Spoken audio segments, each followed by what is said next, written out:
This is blasphemy! This is madness! Madness. This is 40! Starring Leslie Mann, Paul Rudd, and Megan Fox. God, shut up over there! Loud neighbors, man. What are you gonna do? This is 40 centers on Pete and Debbie, played by Paul Rudd and Leslie Mann, a couple who you may remember as side characters from the hilarious 2007 comedy Knocked Up. This movie picks up a few years later as they're both approaching their 40th birthday, and while the movie doesn't really have an overarching plot per se, it's mostly watching them just deal with various things. Whether it's their kids acting like wild, crazy animals, their marital problems, their financial problems, the fact that their parents, played by John Lithgow and Albert Brooks, are crazy, and just watching it all mesh together in an epic of awkwardness. So let's get right down to it. This is a film that I wished I liked a lot more. Because really, it's an interesting experiment. You got Judd Apatow making a movie where he puts his own wife and his own kids in the film, and basically saying, hey, if you replace Paul Rudd, this is my life. And I really found that to be an interesting concept at the outset. Plus, I love these two characters in Knocked Up. And while it does turn out to be a funny movie, it is very flawed. So let's get into it. What works best in this movie is how honest it feels. It really never stoops to any low sitcom, meet the parents, this is family type levels to where it's, let's see if Paul Rudd's having an affair, let's see what Leslie Mann's hiding. Like, there's elements of deception in this film, but they feel very realistic and very honest. And while the film is very funny throughout, the best parts in it are the parts where it's just a bunch of characters sitting at a table just venting at each other, and the awkwardness and the tension just building and building. This is probably this movie has some of the most epic, awkward set pieces you've ever seen. And they're really wonderfully conducted. The movie really does feel very genuine, mainly due to the wonderful performances by its two leads, Paul Rudd and Leslie Mann.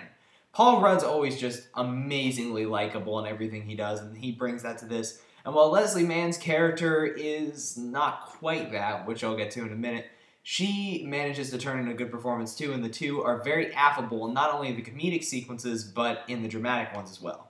But here's the thing.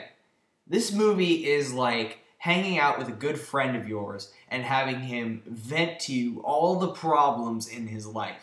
And it's just a great speech. It's funny, it's heartfelt, and it's really sad at points. The problem is, he just goes on and on and on, to the point where, while initially you're very into what he's saying, by a certain point you're just like, dude, can we just, get some lunch already? Jeez. This movie desperately needs an editor. It runs at 2 hours and 10 minutes, which is far, far too long for a comedy, even a good one. It just feels like all these problems and all these issues are immensely stretched far beyond the point where they needed to be. And if Judd Apatow had just cut this movie down to 2 hours or 1 hour and 45 minutes even, with all the best stuff in this movie, it could have been a great, hilarious movie. It just really wears out its welcome just due to its long length. I feel like this film could have used a little bit more of a complex moral cycle. I feel like the only character who really comes out of this movie looking like a good person is Paul Rudd. And that's a shame, because Leslie Mann's character's behavior is highly justified, and Paul Rudd makes some mistakes too along the way, but it's just she comes off much more shrewish than he does, and you find yourself just feeling sorry for him half the time. And I really wish that this movie could have made me feel sorry for both of them, so I could really go on this journey with the two of them. By the end of the movie, you really do realize why they're good together, but it's just a little bit convoluted getting there. And because of this, and because of the length, sometimes this feels like the revolutionary road of comedies, where you're just watching this couple just go at each other. And while it's great sometimes, other times, just because it's so long, it kind of goes through the same cycle a few times, it just feels kind of grating. I know it seems like I'm coming down hard on this movie, but honestly, overall, I did enjoy it quite a bit. It is very funny. It's funnier than 90% of the comedies out there, just because the cast is so talented and because it's so well written. And I didn't even mention the supporting roles in this film that are all great. Albert Brooks, John Lithgow, and you even have a nice turn by Megan Fox. I mean, she's no Shakespeare, but I mean, she's pretty, and this is probably the best performance she's given. That's not saying a whole lot, but hey, she's Megan Fox. I'll watch her any day of the week.